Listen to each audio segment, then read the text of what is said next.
Isang mapagpalang araw po sa ating lahat. Munting kaalaman nga pala. Nako, nangangamoy. Nangangamoy palitan ng liderato. Di ba? Bakit? Marami pong kumambyo. Tulad na lang po ito si Senator Lacson, sa tagal-tagal ba namang haba-haba ng prosesyon, ha? Doon din pala tutuloy, ipapatawag din si Saldi at si Romualdez. Kung hindi pa mag-iinit ang mga senador, kung hindi pa po nag-speech at halos lumubog si Lacson sa kanyang kinauupuan po, hindi pa tatabla ng pagmumukha ng mga to, di ba? Kasi grabe ho yung speech ni ni Chis Talagang nakakaantig, talagang lahat napansin nyo, lahat po nilapitan po si Chis nilapitan po siya ng, makikita po natin dito. Ayan. Mapapansin nyo po rito, lahat natuwa sa kanya, pati si si Mig Subiri. Yari ka dyan, Soto. Pati si tingnan mo yung mukha ni Robin, napapansin niyo yung mga kasamahan, na talaga lumapit, Pati si Bam.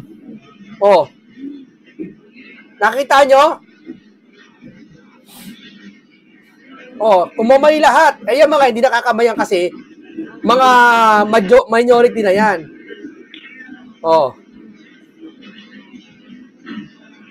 Rapi. Wala kayo napapansin ba't kumamay to? Kayo, ako gusto ko kayong bigyan ng parang hindi tsorya Isang malalim na ibig sabihin. Hindi po, bahira po mangyari ito pagkatapos ng privilege speech. May magkakamayan sa'yo. May magkakamayan sa'yo, mga dalawa.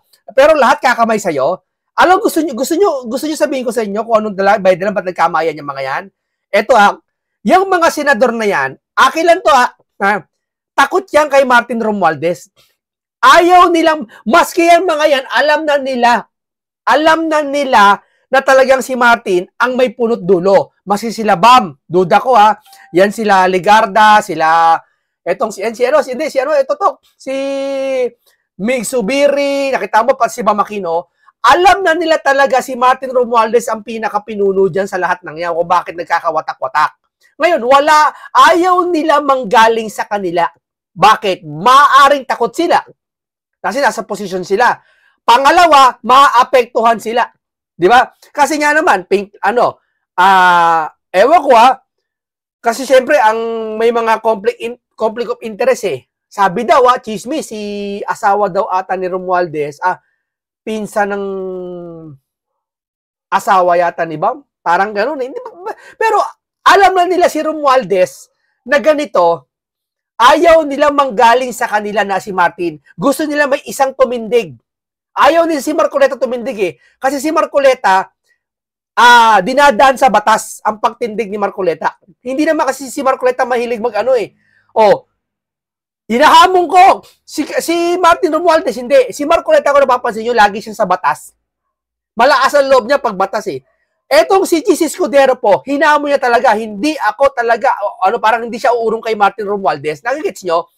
Hinihintay ng mga senador na may tumindig na isang senador na talagang kakailusin si Romualdez. At ito na nga si Chis Escudero. Kaya yan mga yan, napakamay. Binisipin nyo, yung kamayan nila may ibig sabihin tinapik-tapik pa sa likod. Pagkamay, tinapik-tapik sa likod. Tol, good job. Tol, hindi yan para makisama. Isipin natin ulitin natin tingnan mo kinamaya, natutuwa si Amy Alam ibig sabihin ni Amy kung ano ibig sabihin yan Pati si Mark Villar kapatid ni Cayetano, tumimukha ni Robin lahat, pati si Kiko kumamayo si Lito Lapid si Erwin Tulfo, yari ka ngayon, Soto. Di ba? Naramdaman kasi ng mga to nagpapakatuta na kayo kay Romualdez, kayong dalawa ni Lacson. Soto. Nakikita nila, yung mga yan kasi, naghihintay lang yan ng starter na sino titira. Alam naman nila talaga kung sino talaga nagkakalokohan lang dyan Di ba? Pinaghalong speech ni Chis at ni Marcoleta. Mas nauna si Chis. Ngayon si Chis, naramdaman ng ng mga senador siguro, teka muna, bakit ba kakampi kay Soto pat kay Lacson? May sarili kami, independent kami. Di ba? Kami mapapasama nito. Di ba? Kasi maraming balak to mga to eh. Di ba? Tamo, isipin mo sa ICC, si Bato saka si Bongo, may nakapending daw case na arrest kay Bongo pati kay Bongbong. Ay kay Bato pati kay Bongbong. Bongbong ba? Ay, di, Bongbong. Kay Bongo, kay Bato. Kasama tuloy si Bongbong. Sana. Hindi, si Bongo sa si Bato de la Rosa naka-pending case.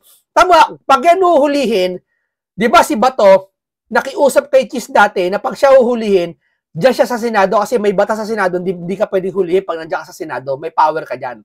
Eh ngayon, pag si Soto nakaupo, hindi ko alam kung baka ibigay si Bato. Malamang kung talagang layunin nila ayaw manalo si Sara, ibibigay si Bato sa ICC pati si Bongo para ma-impeach si Sara Duterte.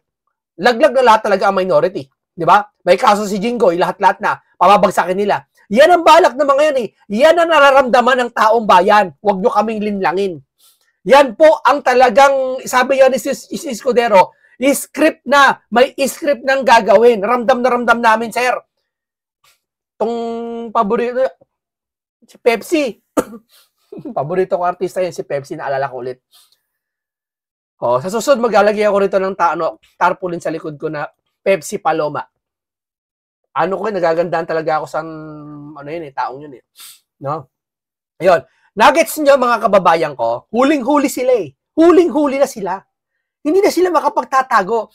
Tayo, kinamayan si Oh, hindi nangyayari sa Senate pagkatapos ng speech privilege fees. Bihira mangyari yan. Meron 5. Eto, halos lahat yan.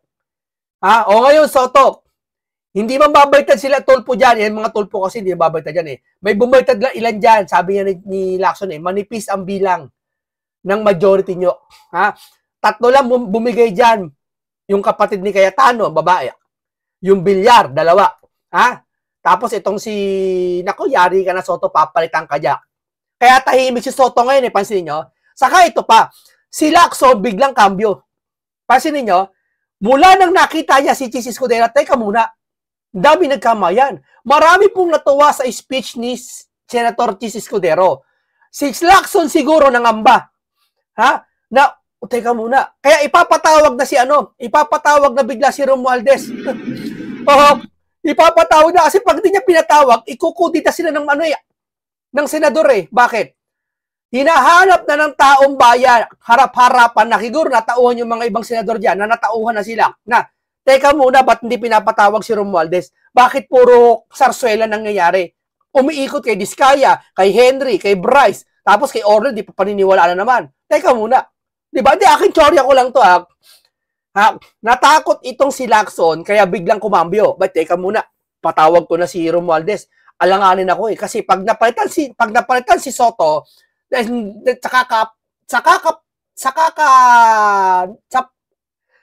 yung nagpapakaaso kay Romualdez tong dalawang to, si Lacson sa si Soto, pag patuloy kayo nagpapakaaso kay Romualdez, si Soto papalitan dyan. Nakita mo yung kamayan na yan, Soto? Nakita mo yung kamayan na yan? Yari ka. Kinamayan si Rapi. Kinamaya. Kinamayan pa dito banda si Lacson. Sip-sip naman si Lacson. Siyempre. Sige. Takot ka na. Kasi, pag si Soto na palitan ulit, tatanggalin ka dyan bilang Blue Ribbon. Alam sa survey, nagpa-survey lahat. Alam mo sa mga social media, yung mga, hindi naman kilalang survey, pero taong bayan yung mga nagpo-post ng page. Pinapili kung sino magandang Blue Ribbon. Lamang na lamang ng halos 80% si Senator Dante Marcoleta kaysa kay Lacson. Dito wala nangyayari. Siya sabi niya, magaling siya. Magaling ako. Magaling ka? Bakit mo lang ipapatawag si Romualdez? Di ba?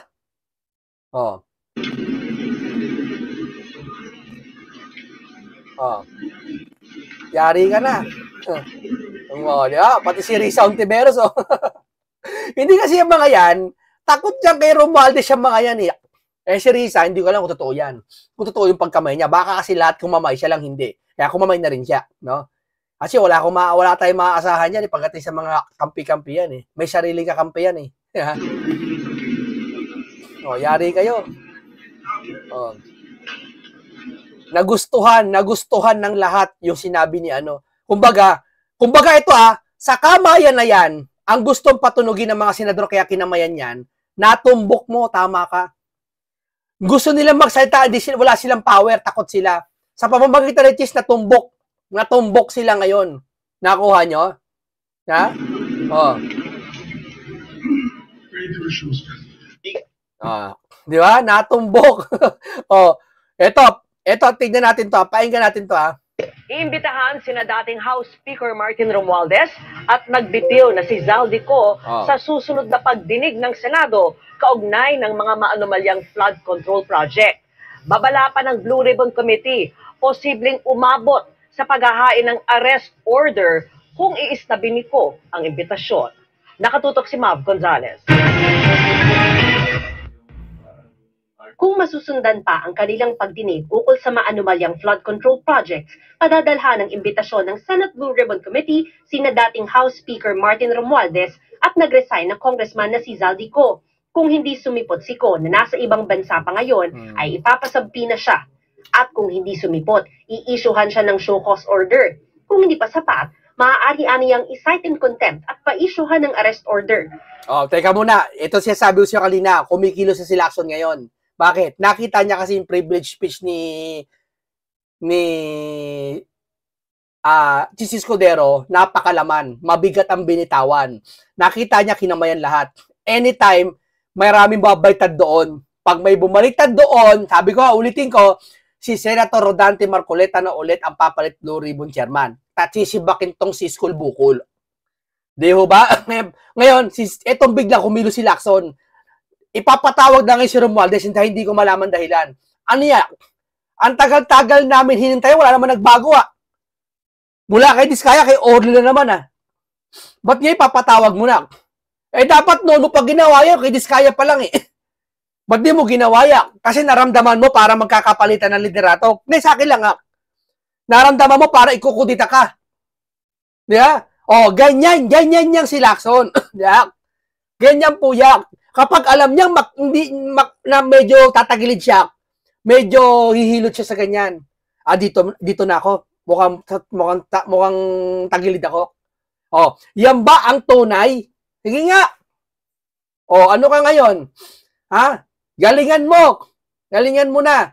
Dahil maraming mga senador napipiko na dahil nadadamay na. Di ba? Ano naman pinapangalanan. Ang imbitasyon naman kay Romualdez ay idadaan kay bagong House Speaker Bogie D. bilang paggalang sa interparliamentary courtesy sa pagitan ng Senado at Kamara. Sa ngayon, hinihintay aniya ng komite ang ilang development sa kaso bago magtakda ng susunod na pagdinig. Pupuntaan nila sila kung saan sila itinuturo ng ebidensya at hindi papaapekto sa mga batikos na may kinakampihan. Pinagmamayabang niya yung tawag doon, itong lagi siya sabi, interparliamentary courtesy. Pinagmamalaki ni Lacson yan. Kung tutuusin, pwede naman to i-override. Pwede itong i-override. Kung ito ay hinihingi ng mga pampublikong interes, hinihingi ng kalatan, pwede itong i-override. Siya, ayaw niya nun. Hindi malaman dahilan. Di ba? Pinagtatakpan o tinatarget. Walaan nila silang tinatarget, pinoprotektahan o palulusutin, kahit pa kung kapwa senador ang kumambyo ka na. Hindi ka naman ganyan. Kasi naramdaman niya malakas to sa speech, si Chis Escudero. Teka muna, natuwa si Villar. Natuwa si baka kasi makudita ka, natatakot ka. Pag nakudita ka, lahat kayo, hindi ka naman kurakot, alam namin yan. Kaso nga lang, mabubuko kayo dahil yung amo nyo, yung Diyos nyo, na si Romualdez, nagpapakaatuta kayo doon, mabubuko na. Kaya medyo kumakambyo na kayo. Untimok! Ngayon ka lang gagawa niya, ang tagal mo nakaupo sa bilang Blue Ribbon. Kung si Marcoleta nakaupo, hindi mo pinalitan, napatawag na si Saldi at si Martin. Maniwala ka sa akin, Lacson. Ng mga resource person. Maging ang minorya ay itutulak na ipakontempt si Ko kung hindi sumipot sa hearing ayon kay Senador Bato de la Rosa. Hindi aniya sapat na nagbitiw lang si Ko. What will be enough is thorough investigation. If it warrants prosecution, prosecution. And if it warrants conviction, conviction. Kung kinakailangan talagang managot, managot. Dapat din aniyang personal na dumalo sa pagdinig si Ko. Flight means guilt. Ano ba yun? Oo, kasi kung innocent ka, you have to fight for your innocence before anybody, any particular investigating agency. Harapin mo, bakit ka umalis? Bakit ka lumayas? May kasalanan ka ba? Hindi niya maaaring online lang ang pagdalo nito sa Senate hearing. Mahirap yun. Kung magsinungaling siya, hindi natin siya ma-cite in contempt. He should be within our jurisdiction. Kung magpumilit umanong magtago sa ibang bansa, baka aniya magaya si Ko kay Alice Go. Arrest order. Hindi magagaya yan. Bakit? Ito lang hakakulan to hakakulan to Alam niyo ba di magagaya to kagaya na kay Alice Go? Baka nga hindi umuwi to, hindi pa huli yan eh. Alam mo bakit? Marami kasing alam to si Saldico. Pag ito nagipit at napuwersa nila, kakanta to. Ang ikakanta nito yung mga kasabwat niya. Kung sakali man na talagang nanguha siya ng limpak-limpak na kaba ng bayan. Marami siya ikakanta. Di ba nabanggit na nga ni sa Malacanang, yung sa ano yun? Sa anong street yun sa Malacanang? Sabi niya pag binanggit mo yung Romualdez, nasa pinto ka ng Malacanang. Yeah. O ngayon papatawag ng dalawang ito, hindi malamang si Saldi disipot yan. Ewan ko lang si Romualdez kung sisipot doon sa Senate. Baka ano naman dahilan nito. O, yung Saldi, hindi, yan ang nakakaalam ng lahat-lahat din. Pag yan nainip, kasi sabi niya ni Sis Escudero, di ba, parang nilalaglag na nila si Saldi. Di ba? Ano sabi ni Barbers? Barbers ba yun? Wala silang kinalaman sa kalokohan ni Saldi. Di ba panlalaglag na yung ginagawa nila? Kay Saldi ko? Ibig sabihin, nagkakandaleche-leche na ang kanilang mga plano. Eto naman si Lacson, nagpapakaso kay Romualdez, biglang pihit naman. Biglang may parliamentary ka pang courtesy ka dyan. Di ba? Nangangailangan na nga eh. Samantalang si Tulfo, yung sinabi niya, bendalo, di mo sinaway. Ikaw ang Blue Ribbon Chairman nun eh. Alam mong mali yun eh, ba't di mo sinaway? Dapat sinaway mo. Hindi yung papabor lang sa'yo. Pag hindi papabor sa'yo, hindi mo sasawayin. Sasawayin mo. Pag pabor sa'yo, okay lang sa'yo. Order coming from the Senate, not from the court, that compelled him to be delivered back to the Philippines. Para sa Jeep. Ayun po. Ito pa tayo. Hindi yan. Napanood na yan. Ito. Mukhang napton. Hindi at Ito namin eh. masabi lang ay wala pa. Hapon po. Jen Nelson, masaya hapon din sa inyo sa ating mga taga-subaybay. Taos po. Ang ganda ng ngiti ni Cheese. Bakit? Di ba? Alam mo kung ano mga kaibigan, huwag tayo maglokon eh. Basahin nyo lang yung kamayan na yun eh. Alam na natin mangyayari. Hindi diba? Alam mo, tayo matatanda na tayo sa mundong ito. Alam na natin mga ganyang itsurang mukha. Masaya siya, parang patawa-tawa siya. Alam na eh. Basa natin eh. Gets nyo? Si Soto tahimik ngayon. Si Lacson biglang pihit. Takot sila mawala sa kanilang liderato. Diba? Corner na sila eh. Yung pagbati, kamusta po kayo? Base nakikita namin sa video, parang iba araw nyo ngayon Mukhang press na press po kayo. Mukhang masaya kayo, Sanchez. Wala, matanda na, tumanda na mula pa nung una nating magkasama-sama at magkausap. Oo nga po. Pero anyway, mula po kahapon hanggang ngayon kamusta na kayo? Mukhang naibulalas po ninyo ang gusto nyo sabihin kahapon sa plenaryo.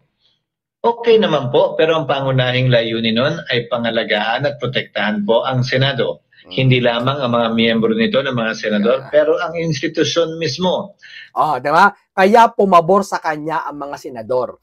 Bagay na dapat makitaan kay Lacson at kay Soto. Hindi nakita ng kay Soto ng mga senador. Kay Cheese nakikita. Dapat ito maging Senate President ulit. Lumayas ka na dyan, school bukol. Dahil nangangamoy palitan ng liderato. Ako maniwala kayo, magpapalitan ng liderato. Pag napatawag si Martin dyan, magpapalitan biglang magkukuditan, May kinakausap na yan, malamang. Kung hindi si Cheese Escudero, sa aking hinala lang, si Cayetano uupo bilang SP. Di ba? O, tanggal ka ngayon. Na tila Leche ka. nahihila pababa, natuturo ng mga mema, may masabi lang ang kaugnay ng isyong ito. Aha. Ako ho mukhang, alam nyo, yung binanggit nyo, Kasi pinaglaban nito ang mga senado eh. Naramdaman ng mga senador yon. Tama ka, Chis. Ang galing mo. Tinapik siya, di ba, kinamayan siya. Si Toto, hindi ata kumamay dyan eh. Bakit? Alam kasi mangyayari sa kanya, kay hinatnan niya, baka ikudita siya. Maniwala kayo sa akin.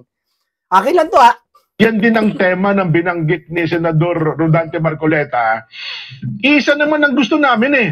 Ba't pa kayo nag-aaway-away? 24 na kayo, Senchis. Well, sabi ko nga, bahagi ito ng script na pag-away-awayin kami at ayokong sumabay sa script na yan.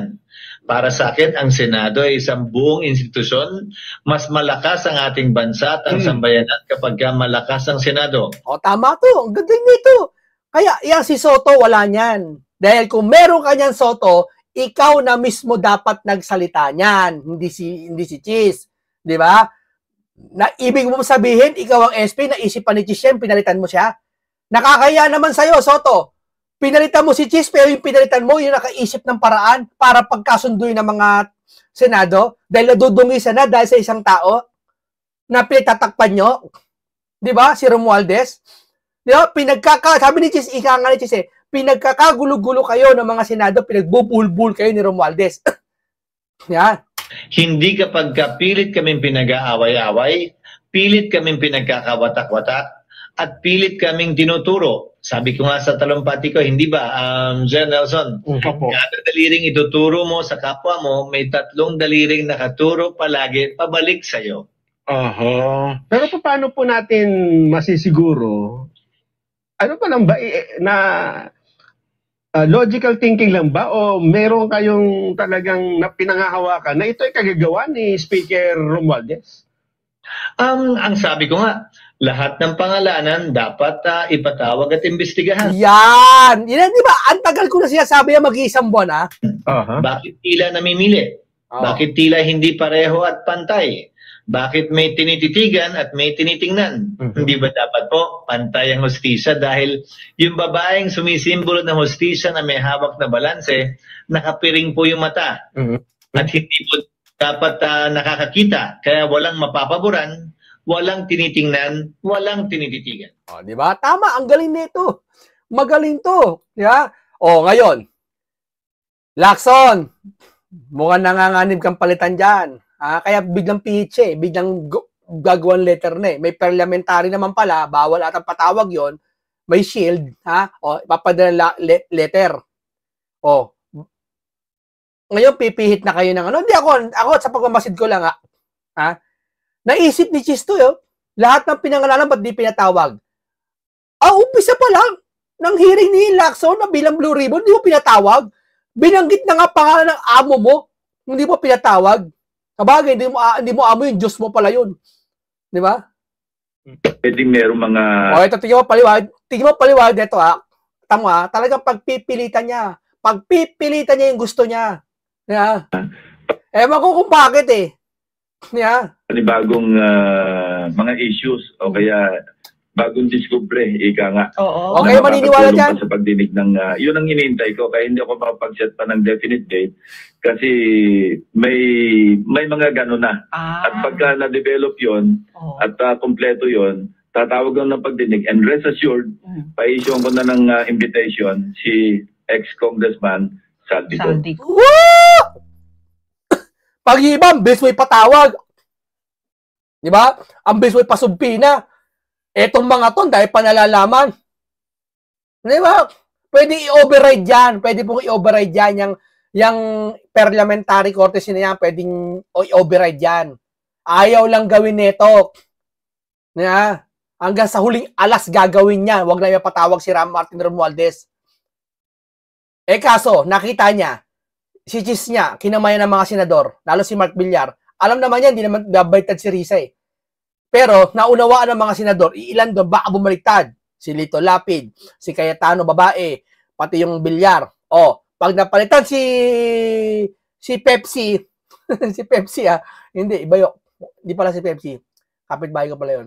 Pag napalitan to si School Bukol, Aalis ka dyan, Lacson. Maniwala ka. Kaya wala tayong tingkat. Pampagulo kayo. Ha? May target talagang big fish. Ayaw mo lang ipatarget. Takban dito. Ayun. Ngayon, kay Speaker Romualdez, kasi nga nabanggit na yung pangalan niya, Suta mo. Nabanggit na yung pangalan niya. Kay Diskaya pa, nababanggit na po, sir. Talaga kay Martin Romualdez siya. Talaga nakatutok. Talaga napaghahalataan eh. Kita niyo mga italita. Ulit natin. Napaghahalataan tong mamang ito. saldi ko. Saldi ko. Kaya wala Ayun. tayong tingtatakban dito. Ayun. Wala mo pinatatakpan. Naniwala kayo? Walang pinatatakpan to? Naniwala kayo? Ngayon, kay Speaker Romualdez, kasi nga nabanggit na yung pangalan niya, Sir, matagal na nabanggit yung pangalan ni Romualdez. Hindi ka pa nakaupo dyan. Pinagpalit ka ng liderato, nabanggit na. Ikaw na yung pumalit, partida na, hindi mo pa pinatawag. Ngayon ka lang nagising? Sa bagay. Ganyan ang mga ugali nyo. Ang tagal nyo ng senador, ngayon lang kayo magsisimula. May tagline sila, ang pagsisimula. well, pwede ko i-course yung aming invitation kay Speaker Bojo D. Hindi namin ipapadalang diretso kay dating Speaker Romualdez. Yun ang tinatawag na interparliamentary courtesy na hindi maintindihan ng iba naming kasama. Wala ano ka. Ikaw, lahat kami nakakaintindi, ikaw lang, ayaw mo. Ang interparliamentary courtesy, according dito, doon sa institusyon na nirepresenta ng individual congressman. Sir, pwede niya i-override yan, sir. Hindi ito yung meron akong courtesy sa individual congressman. Hindi po ganon. Ngayon, kung yung individual congressman, dahil nabanggit ang pangalan, gusto niyang pumunta sa aming pagdinig, open naman eh. Nangyayari na ito. Paano kung di pumunta? So, wala na. Na. Eh, di tuta ka nga, pinatakpan mo, ayaw mo puntahin doon. Congressman na Toby Chanco, dating Congressman na Peloso, nung araw, nung chairman ako ng public order, nagpunta sila doon, gusto mag-manifest, okay, bigyan ko kayo yung first crack. Pag-open pala ng hearing, kayo na magsalita. Pero hindi naman pwedeng, alam mo, out of courtesy to the institution, hindi sa individual congressmen that they represent, doon namin i-course yung invitation. Ang gusto kasi na ibang kasama namin doon, direktamente, imbitahin yung congressman. Hindi, sir. Sige, palagay natin tama ka dyan. Sige, palagay natin, oh. So, ibig sabihin... Kanyang pananaw. Ang pananaw ko sa interparliamentary courtesy, sa parliament. Kasi interparliamentary... Uy, ikaw nakakitindi yan, sir. Bahala ka sa buhay mo dyan. O sige, palagay natin tama siya sabi mo. Sige, palagay natin, no? Palagay natin. Okay. Pero may ibang paraan, di ba, para ipatawag si Saldi? Saka si Romualdez. Sabi mo, letter, papadala letter. Sinabi rin ni Marcoleta yan, nagkasundo kayo dyan, alam ko. Oh, sige, tama kasi sabi mo sa parliamentary courtesy na yan. Sige, sige, nasa constitution naman talaga yan eh. Nababasa natin yan. Pero tanong ko, bakit ngayon mo lang gagawin yan? Ha? Bakit? Nagkakaipitan na ba? Nangangamibang palitan ng liderato? Nagtutula. Ha, ba't mo ngayon gagawin lang yan? Pwede mo namang gawin yung nakaraang linggo, yung unang pagdinig mo eh. Nabanggit ka, doon pa lang kay Orly. Hindi sa bagay, hindi pa naman susundan yung kay Orly. Ba? Pero kay Diskaya pa lang eh, ang dami niyong pasikot-sikot eh. Sa kayo magsasabi dyan ha, uulitin ko ha, walang sinasabi si Senator Marcoleta na wag isauli ang pera ni Diskaya. Mga bugo kayo. Ang gusto lang niya, proteksyonan yung Diskaya ng gobyerno, hindi naman sa kanya mga galing proteksyon eh. Nasa gobyerno eh, para mapaamin. Etong mga to, kontra ng kontra to sila Lacson, sila Soto. Pinagugulo isipan. O tahimik si Soto ngayon. Bakit? Oh. Tingnan mo to, Soto, tingnan mo to. Tingnan mo to, Soto. Oh. Asan si Soto dito? Nako, wala si Soto dito. Asan ka dito? Ba't di ka kumamay kay Cheese? Si Bamakino kumamay, oh. Oh. Si Pangilina kumamay. Ilyar. Oh. Oh. Lahat kumamay. Yari ka ngayon, Soto. Papalitan ka ngayon. Diba? Yan siya sabi natin. Ang hilig nyo kasing ano eh. Ang hilig nyo sa ano eh. Yung akala nyo kayo lagi matalino. Akala nila sila lagi. Oh. Ito po yung reaction video lang po. Nagbigay tayo ng reaction video. Salamat po na napakarami sa inyo. Isa mapagpalang araw po sa ating lahat.